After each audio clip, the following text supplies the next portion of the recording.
I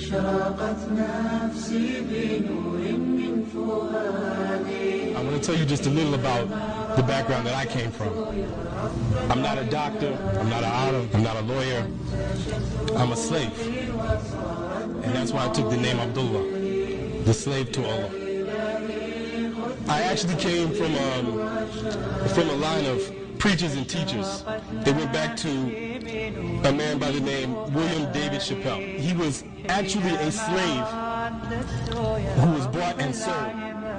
I was the first Muslim in my family, but today there are 25 Muslims in my family. Nobody in my family learned this, or rather accepted Islam from my hands. But in my absence, they were reading books and they were learning Islam. And so what I'll tell you is that my brother David, he was the second person to accept Islam in my family. The next person in my family who accepted Islam was my mother. The next person who accepted Islam, I think, was my sister. The next person who accepted Islam in my family was my father. He died the same year. We gave him Janazah Islamiyah. The other people in my family were impressed. My grandmother said, I want my funeral exactly the same like his. And she died a couple of years after my daddy. But before she died, she accepted Islam.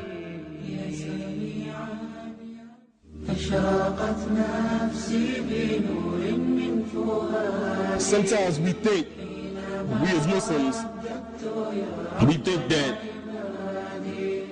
people will solve our problems.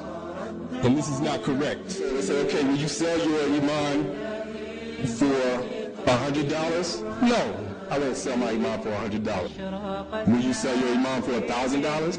You think I'm cheap? Will you sell your iman for $10,000? No. $100,000? No. $1 million? Damn, let me think about that. This is the way that shaitan works. But you have to be true to yourself and ask yourself, how much am I worth? My brother was looking at me at the time, you know, telling me, how is it that I'm rich and famous and you're broke, you have peace of mind, and I can't sleep at night?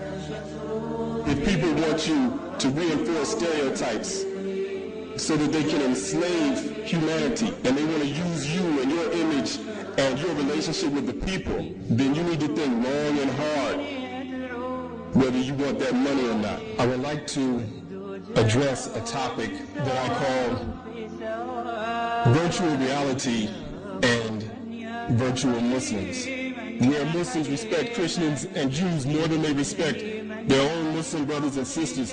We have to get away from that thinking, and unless and until we get away from that thinking, the unbelievers will keep us down. So it's time for us to stand up and speak out and defend our rights, our God-given rights. And I will live for it, I will fight for it, and I will die for it.